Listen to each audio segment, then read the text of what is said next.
When I first powered this on after receiving it, the 3 3/4 speed wouldn't work. So by lubricating the little idler wheel for it, I was able to free it up enough where it would work.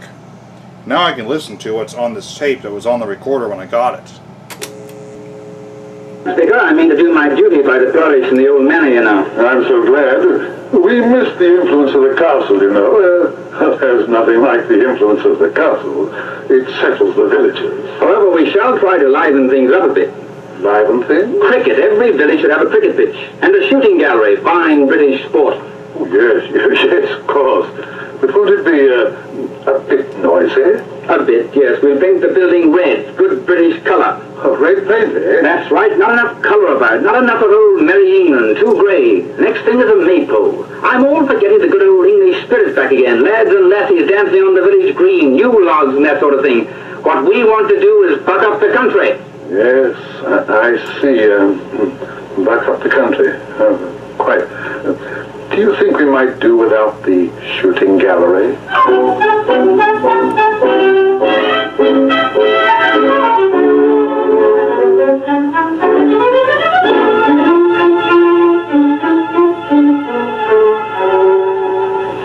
That night we sat on the veranda at the castle, smoked, drank whiskey, and looked across the valley to the lights of the village. Uncle Teddy sighed and then turned to me. Well, we got here, eh, George? I suppose we did, Uncle. You remember me telling you? It's a great world, eh, George, to those what lay a hold of it. Oh, we're getting to be big people. Remember the chemist's shop at Wimblehurst? It's a long way from here, Uncle Teddy. Think of it. Here we are with power and leisure, picked out because we've been energetic, seized opportunities because we made things hum. Anglo-Saxon energy. That's it. We've got our hands on things, us big people. We've got to hang together and run the show. We've got to run the country, George. It's ours. I've been talking to Lord Boom, the big newspaper man. I shouldn't trust him, Uncle. Wonderful man, makes things hum. George, this British system... Beautiful. Now we will go ahead and put a different reel on this machine and do some recordings at 3 3/4. When the recorder is to be recorded, we're at the beginning of a reel. We're going to set our timer, our counter, at, let's set it at 1. Speed position neutral, we're going to put it into record. No tape movement right now, so that we can set our level. Go. In this recorder is a very interesting seeing eye tube. There's even a magnifying lens in front of the seeing eye tube. I can then set my recording level. Obviously, if the thing's, well, they're coming close to touching. There is about touching right here. I'm over modulating that, so we're going to back that down a bit. Okay, we are making a tape recording at 3 3/4 inches per second on the GBC companion.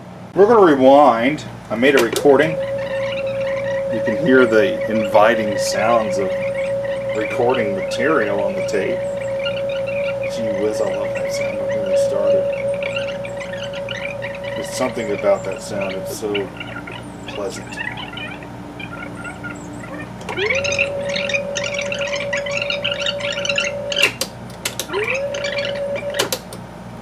Inches per second.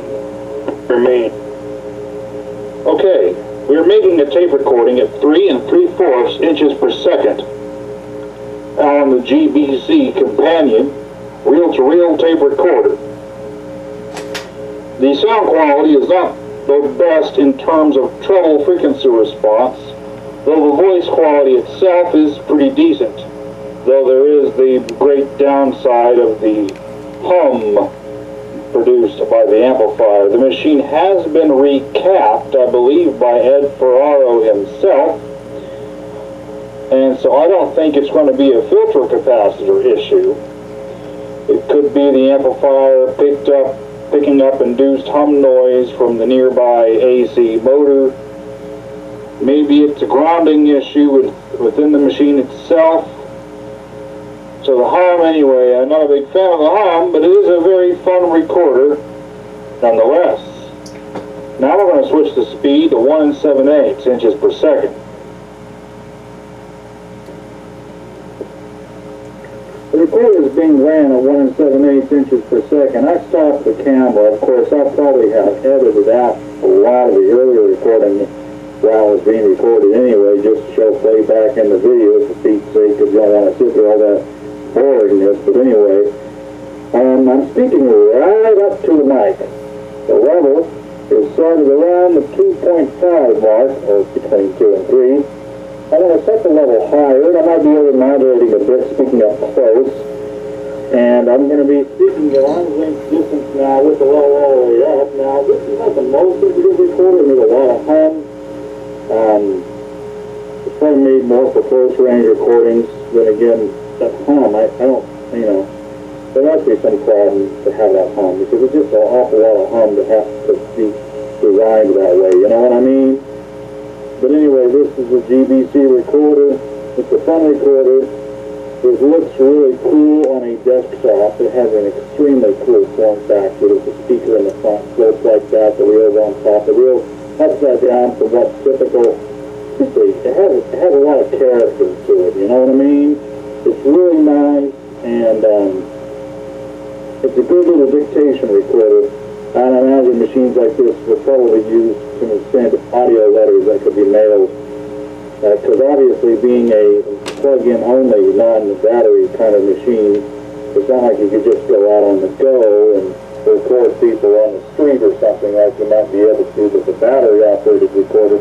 This is probably more for sitting on a desktop and making dictation or making audio letters to send in the mail, as was commonly done back in the days of extremely high-priced, long-distance call. Why not send them an audio letter? Plus, if you send them an audio letter, you'll usually have a lot better sound quality when you ever get over the telephone, and you'll be able to speak a whole lot too, and it's just great.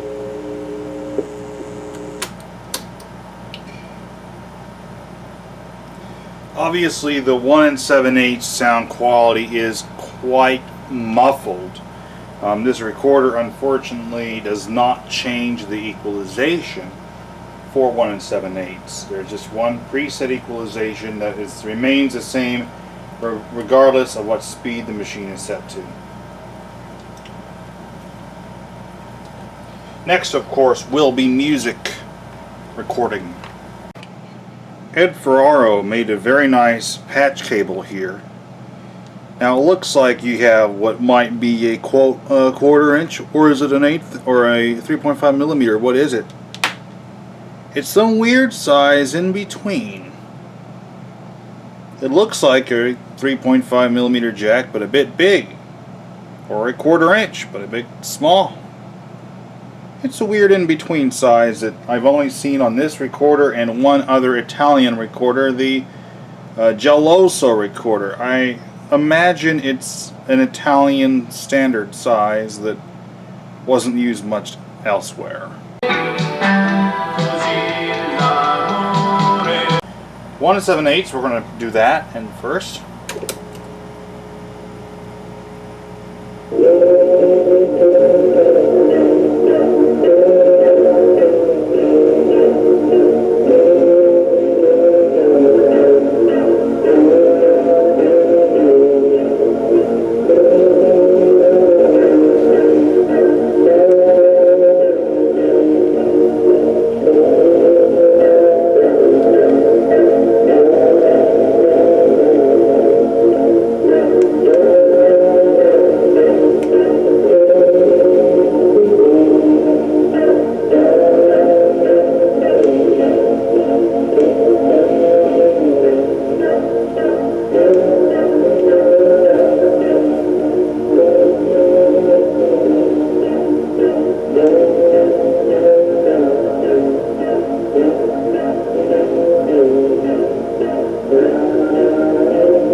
Here's playback of music recorded at 3 3/4 inches per second.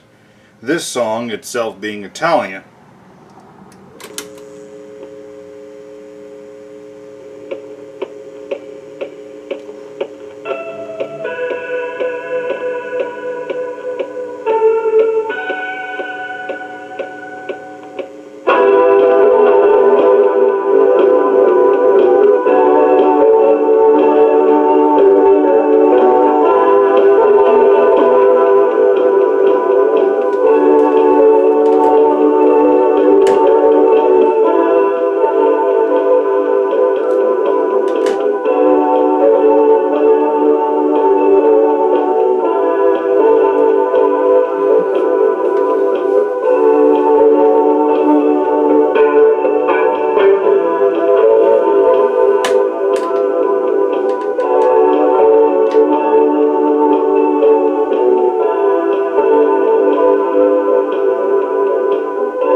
Obviously, even at 3 3/4, the audio quality is extremely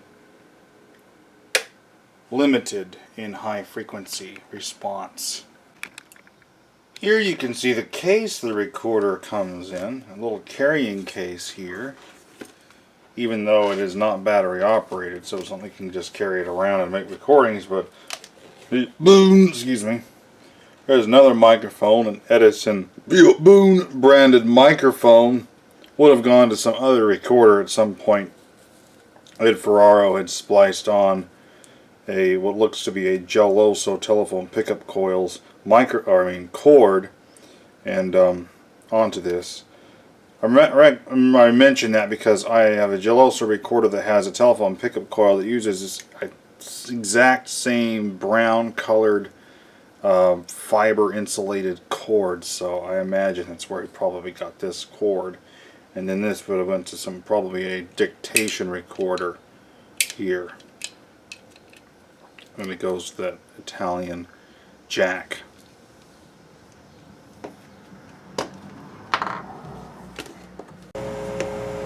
Here's the basic transport mechanism of the GBC companion.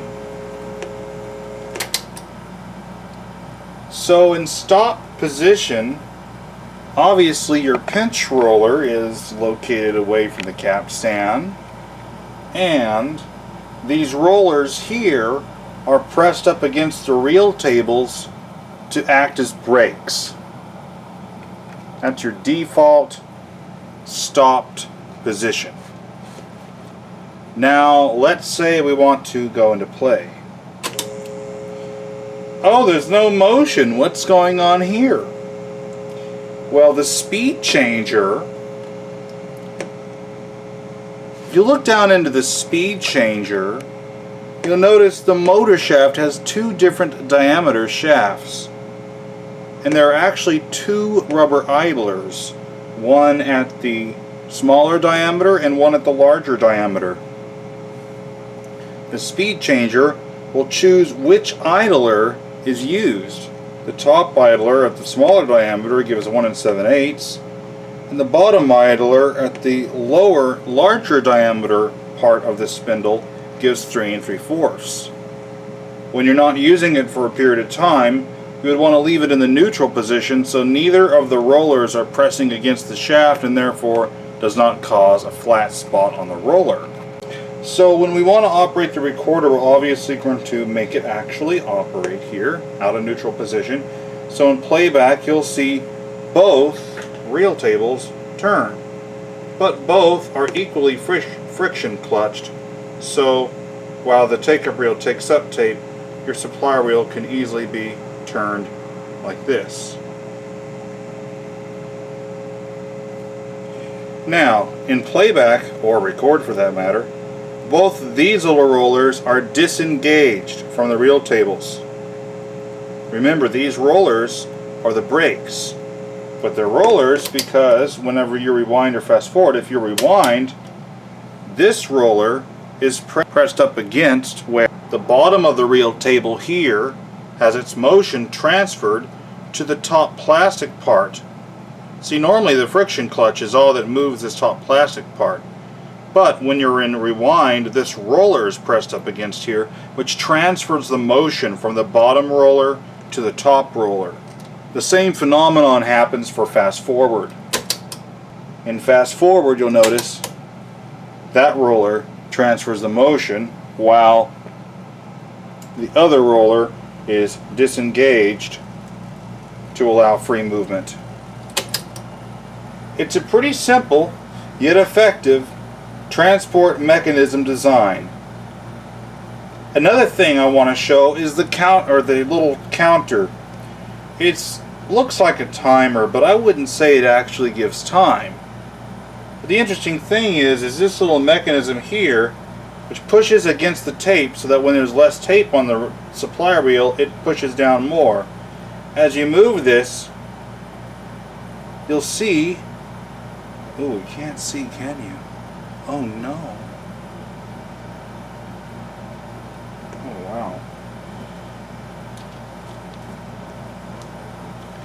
There's a little spring in here that gets pulled out. You see the spring down here kind of keeps it tension, and there's a small string that's wrapped around that a few times, kind of like a tuning system in a radio. As you move that, it moves a little dial. Simple yet effective.